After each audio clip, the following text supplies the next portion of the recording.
Germination of pollen grain in anther locule.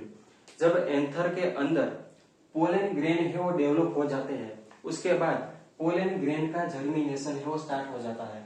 यहाँ पर pollen grain का दो लोकेशन पर जर्मिनेशन होता है, एक तो एंथर का जो लोक्यूल है उसमें, और दूसरा जब पोलिनेशन की प्रोसेस होती है तो उसके अंत में ये जो पोलन ग्रेन है वो गाइनोसियम के स्टिग्मा में लैंड करता है। तो गाइनोसियम के स्टिग्मा में भी ये जो पोलन ग्रेन है उसका जर्मिनेशन होता है।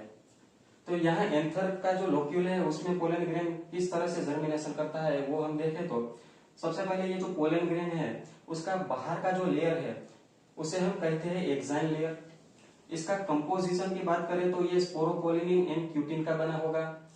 इसके स्ट्रक्चर में स्पोरोपोलिनिन नाम का केमिकल है, इसीलिए ये एक्साइन लेयर है वो टेम्परेचर से रेजिस्टेंस है और ऐसा कोई भी एंजाइम नहीं है जो एक्साइन लेयर को डिग्रेडेट कर सके। अब इसके अंदर इनर लेयर में एंटाइन लेयर होता है, ये लेयर है वो थिन होता है। इसका कंपोजिशन की हम बात करें तो एंटाइन लेयर है वो पेक्टिन एंड सेल्यूलोज से बना होगा। जहां जहां एक्साइन लेयर है वो एब्सेंट होता है उस पार्ट को हम कहते हैं जर्म पोर। इसको हम दूसरे तरीके से भी कह सकते हैं कि जहां जहां स्पोरोपोलिनिन है वो एब्सेंट होगा वहां एक्साइन लेयर है वो सॉफ्ट होगा। तो वहीं से पोलन ट्यूब है उसका जर्मिनेशन, उसका फॉर्मेशन है वो स्टार्ट होता है। तो उस पार्ट को हम कहेंगे जर्मपोर, और जर्मपोर जो पार्ट है वहीं से पोलन ट्यूब का फॉर्मेशन होता है। ये फॉर्मेशन, पोलन ट्यूब का फॉर्मेशन किस तरह से होता है उसको आप फर्टिलाइजेशन की प्रोसेस को समझेंगे तब आपको ये पोलन ट्यूब है वो अच्छी तरह से समझ में आएगी कि उसका क्या वर्क होता है। अभी पोलन ग्रेन के अंदर लार्ज न्यूक्लियाई भी होता है, न्यूक्लियस होता है। अभी ये जो न्यूक्लियाई है वो एक तरफ मूव करता है, उसके बाद ये न्यूक्लियाई अनइक्वल डिवीजन करेगा और यहाँ पर जो लार्ज न्यूक्लियाई बनेगा उसे हम कहते हैं वेजिटेटिव न्यूक्लियस, और जो स्मॉल न्यूक्लियस बनता है उसे हम कहते हैं जनरेटिव न्यूक्लियस।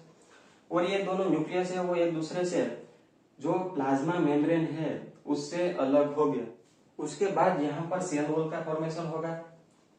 उसके बाद क्या होगा, यहाँ पर जो एंटाइन लेयर था वो जनरेटिव न्यूक्लियस के बाहर इस तरह से सराउंडेड डेवलप होगा, और ये जो plasma membrane and cell wall है वो जनरेटिव न्यूक्लियस के बाहर इस तरह से सराउंडेड हो जाएगी।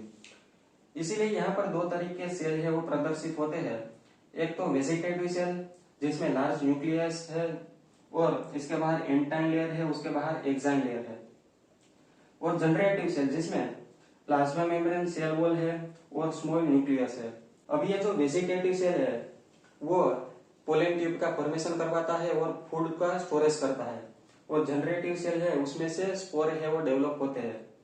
यहाँ पर वेजिटेटिव सेल है उसका जो साइटोप्लाज्म है उसमें जनरेटिव सेल है वो तैरता हुआ दिखेगा।